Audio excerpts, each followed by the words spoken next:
Assalomu alaykum yurtdoshlar. Sizlarga kadastr agentligi jarima chiqarib, uy-joyingizni buzishga chiqardimi? O'zboshimchalik bilan egallangan deb. Buning yechimi bor ekan.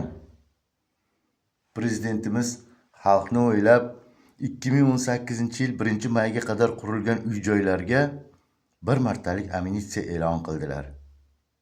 937-sonli qaror chiqib, bunda 4-moddasida o'zboshimchalik bilan egallab olingan yerlar bularga 2018-yil 1-mayga qadar qurilgan bo'lsa, e'tirof dasturiga tushishi haqida yozilgan. 31-moddasida esa toki e'tirof dasturi tugamaguncha buzilish ishlari yoki jarima qo'llanmasligi haqida yozilgan. Buni esa mana bu yerda ko'rsatilgan Adliya vazirligi tasdiqlagan hujjat.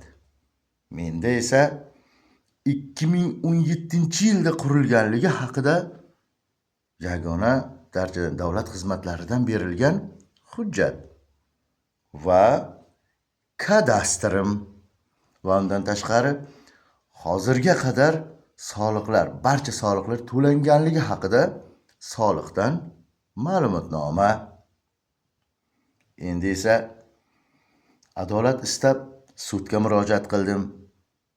Oliy sudda ham bitta javob bo'ldi. Jarima to'layman va uyim buzilar ekan. Bu 937-sonli qaror menga emas ekan. Bu xalqqa emas ekanmi deymanda. Balkim aynan menga emasdir. Sababini bilmadim. Sababini aytishlaricha o'zboshimchalik bilan egallab olingan yer ekan. Hech qanaqa davlat ehtiyojiga kerak bo'lgan yer emas. Sug'oriladigan yer emas. Madaniy merosga yonida yoki o'sha joyda egallab olingan yer emas. Shunchaki qishloqdan uy-joylar orasida qurilgan uy-joyim edi. Ya'ni o'zimni akamni uyini oldidan qurilgan uy edi o'sha davrlarda.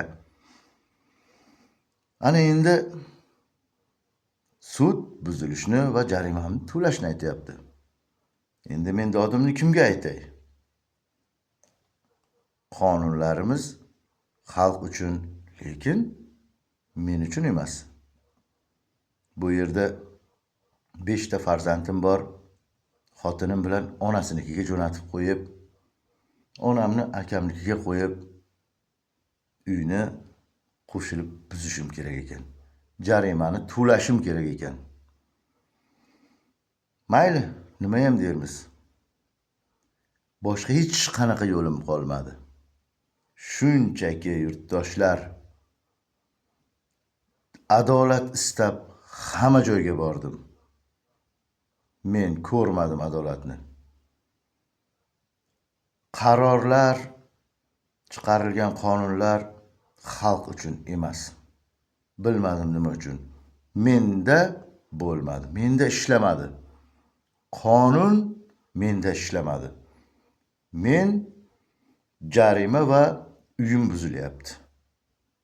Bu narsani men adolat istab kamaytirishga ham bermagandim.